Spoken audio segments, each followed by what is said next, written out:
Le Bitcoin, mère controversée des monnaies virtuelles, a fait un démarrage en fanfare dimanche sur une bourse mondiale, dépassant sans encombre les 18 000 $ l'unité dans sa quête de reconnaissance populaire.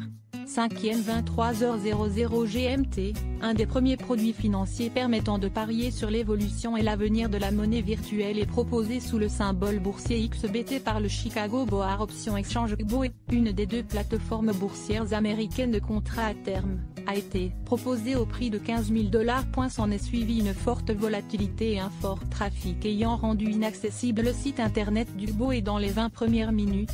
L'opérateur boursier a assuré que les échanges n'ont pas été affectés et clôtureront lundi 5e 21h15 GMT pour cette première séance. 5e 03h20 GMT, le Bitcoin s'envolait à 17 750 $ l'unité pour le contrat à terme devant expirer le 17 janvier et dépasser ainsi le plus haut franchi sur des plateformes alternatives sur Internet non régulées.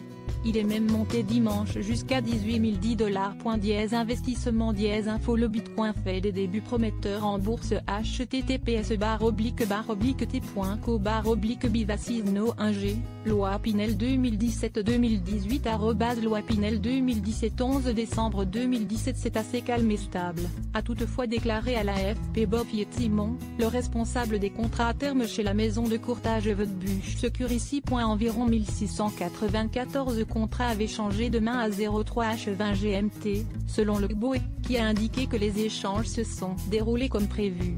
Les instruments financiers proposés sont la première opportunité officielle pour les investisseurs professionnels d'investir dans le Bitcoin, lancé en 2009, dont il se méfie à cause de son absence de régulation et de son manque de transparence. Le BOE donne au Bitcoin de la légitimité car il reconnaît que le Bitcoin est un actif comme un autre dollar, euro, pétrole, gaz, soja, NDLR qu'on peut échanger, ajoute Nicolas, expert chez DataTrek Research. La reconnaissance par Wall Street est une première étape dans l'ambition affichée du Bitcoin de devenir un actif aussi populaire que l'or auprès du grand public.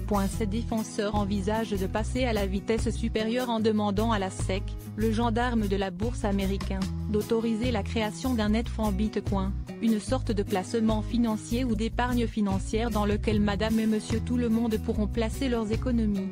La valeur de ce type d'épargne financière dépendra de la performance du Bitcoin. La SEC s'est refusée jusqu'ici à accéder à une telle demande, expliquant qu'il y a un manque de transparence dans la fixation du prix du Bitcoin et que ce dernier peut être facilement manipulé. Le Bitcoin est une pure bulle, selon Jean Tirole. https://t.co/t.4ijapic.twitter.com/v et Olivier Berruyer @Auberruyer 11 décembre 2017. Les premiers échanges sur un marché financier ayant pignon sur rue devraient apaiser les craintes de bulle et apporter à terme une certaine stabilité à la monnaie virtuelle, espèrent les traders professionnels. Le BOE indique avoir mis des garde-fous pour éviter des fluctuations folles. Il suspendra par exemple les échanges pendant 2 minutes si les prix des produits augmentent ou chutent soudain de 10%. L'arrêt sera de 5 minutes si les mouvements à la hausse ou à la baisse atteignent 20%. Malgré ces assurances, nombreux sont les experts qui mettent en garde sur une possible manipulation des échanges.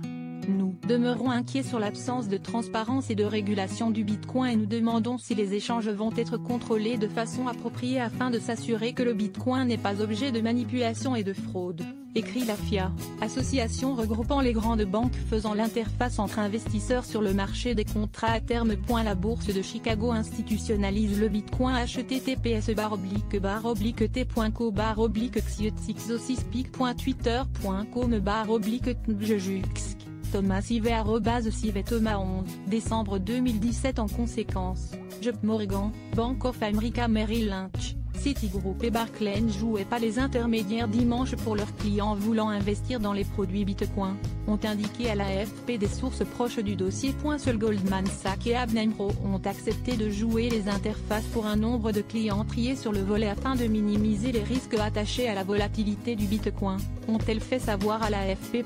Pour éviter de mauvaises surprises, il était demandé aux participants dimanche de disposer d'au moins 44% de la somme misée en dollars. Selon le BOE, d'ordinaire, les traders doivent disposer de 10% des sommes misées. La rencontre de Wall Street et du Bitcoin ne semble pas se dérouler comme prévu. btcpi.twitter.com/GSKNCJTGKJ, récent récent 11 décembre 2017. Le marché des contrats à terme n'est accessible que via de grandes banques et maisons